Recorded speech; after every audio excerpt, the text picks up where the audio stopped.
Let's move on the show this morning. It's a big day tomorrow. A lot of things happening in the world of football tomorrow. Let's start with the English FA Cup. A lot of people have said this is a trophy Arsenal had better not lose. I don't know if you agree. Yeah, I think it's a game for Arsenal. It's a trophy for them to take. Looking at the ones not this man will be under focus. Absolutely.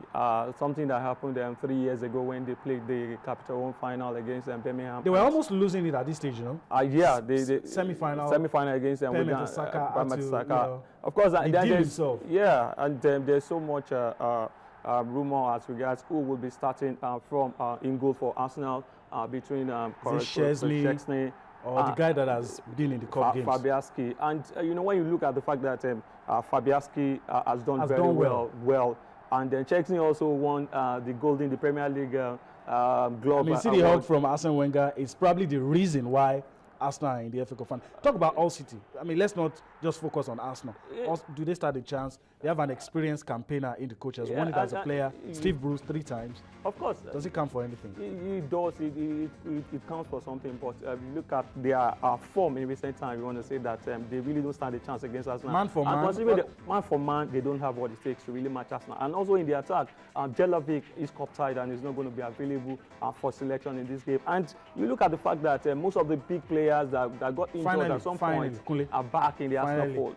Finally, before we leave this one and move on to the next one, do you see what happened in 2007 and in 2011 repeating itself? Arsenal against Chelsea took the lead, lost it.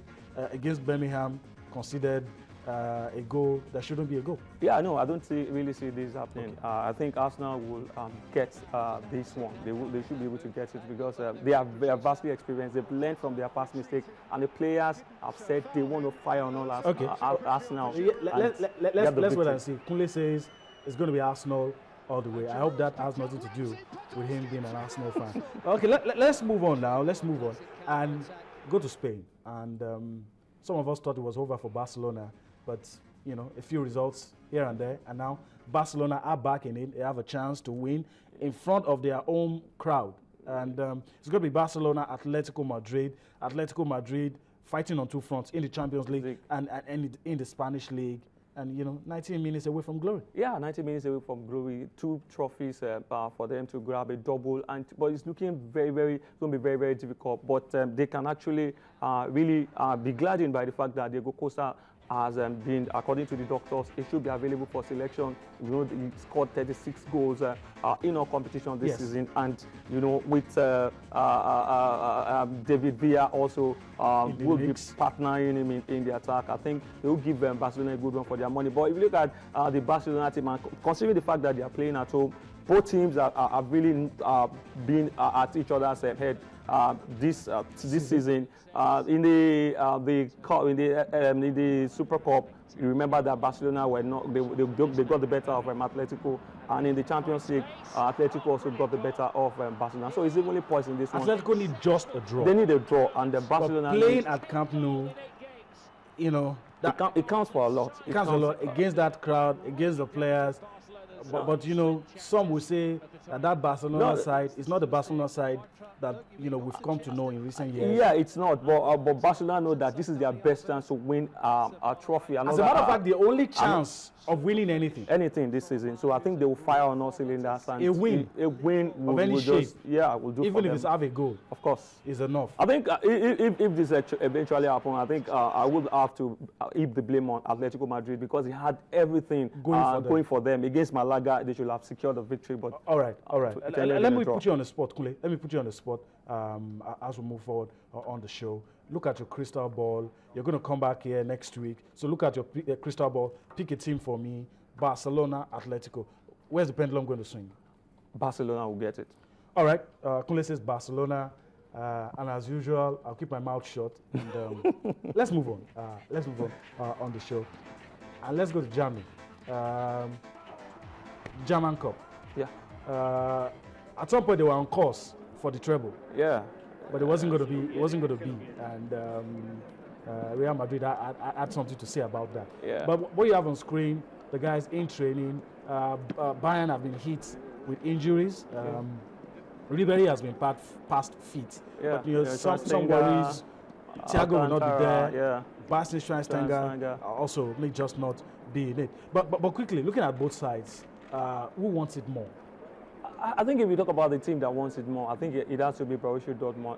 If you look at the fact that in the Bayern Munich started like I was on fire, won the German Bundesliga with 7 games to spare, and you remember they already have 3 trophies in their kitty. They have the Bundesliga, they have the UEFA Super Cup, and they have the World Clubs Cup, and they're just going for their 4th trophy. And this is the 71st German Cup in history, and they are going for their 20th German Cup. They are playing in their 20th German Cup final, and it's going to be very, very tough. But look at the way Borussia Dortmund has played in recent time. Out of 10 games, they won 8, and on head-to-head basis, Borussia Dortmund. The last game between both sides, ended 4-0. Was a whitewash. Whitewash out there at the Allianz Arena. So it's looking like, and the players like Thomas Muller and also of other top players in the Bayern Munich fold have said this is a battle of As a matter of fact, Frank Ribery said if they do not win, for him, this season will not be regarded as a good one if they do not win. And you look at Dortmund, I mean, I'm just playing devil's advocate here. Look at the man in your picture, Lewandowski, a bit distracted. He's going to be with Bayern next season. And 1 or 2 other players. Yeah. I don't know where the pendulum would swing, but we have a game. We have a game on our hands. Absolutely. On current form, we want to give it to Borussia Dortmund. They've won more games. I think Bayern Munich took their foot off the gas pedal since they won the German Bundesliga in March with the 7 games to spare. They lost to Augsburg and also lost to the Dortmund team. So all right, let's leave it at that, and we'll come back, next week to look at what happened on the day. Let's talk about the World Cup in 2 minutes, and 27 days to go. 27 days to go. You expect to hear that stadiums are ready, fans are buying tickets. I mean, there's, the drums are playing and all that. But this is what you see. Protest. 27 days to go. The fans are saying, look, we're not happy with a lot of things happening. The police, a whole lot of people joining in the protest. What I'm going to ask you, Kunle, as we try to wrap things up quickly this morning, is it a good sign? No, not a very good sign at all. And we've been witnessing all this since Brazil were giving the nod to host. South Africa wasn't this bad. It wasn't this bad. This is really very terrible. I witnessed a whole lot number of deaths, casualties. A lot of resources being deployed, being used to ensure that these things do not get out of hand. And the fans are saying, even the day the World Cup starts, we're going to do this. I think FIFA must really look at this critically. Then look at this. Look at this. This is the interesting thing. The FBI are training the police in Rio because of the situation. It might get heated. A lot of things might happen. Then the police in Brazil must have the capacity to deal with this. I think this is the most important. I don't know if it's a good signal. It's not a good signal at all, Yemi. But I think FIFA, just like we've said it sometime more or less like simulation. The guys training, preparing, creating scenarios. What can likely happen? You see, look at it. I think they really have to. It's not a good sign. It's not a good sign at all. Not a good sign. But FIFA, in their characteristics, will not want to take the World Cup away from any country that is being given the nod. Okay, well, let's hope that everything turns out well in Brazil. Well, we'll leave you with highlights from the Rome Masters down to the business end quarterfinals for the men and for the ladies. We allow you enjoy action from the Rome Masters. The big boys still in it, and of course, enjoy these highlights. We'll see you again next week. Bye for now.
LeBron for three. Got it.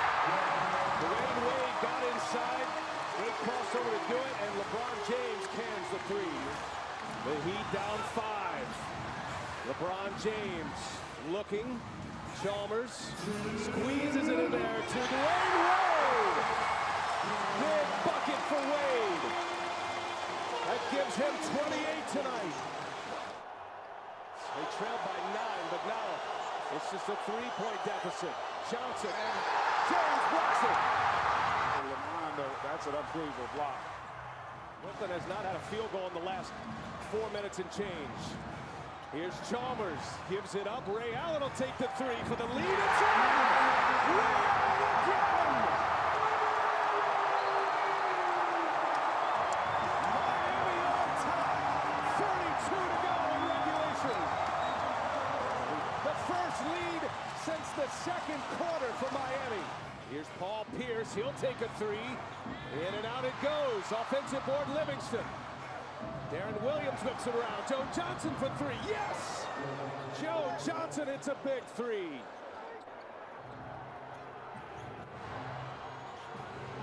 Doesn't have a timeout. Got to get it in. Here's Joe Johnson. LeBron James on him.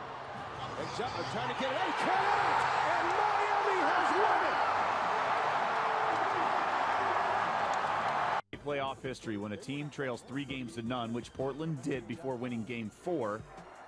Only 12 have ever come back to force a Game 6. Blazers trying to do that Wednesday night. LaMarcus Aldridge locked in early. Spin move, then the jumper.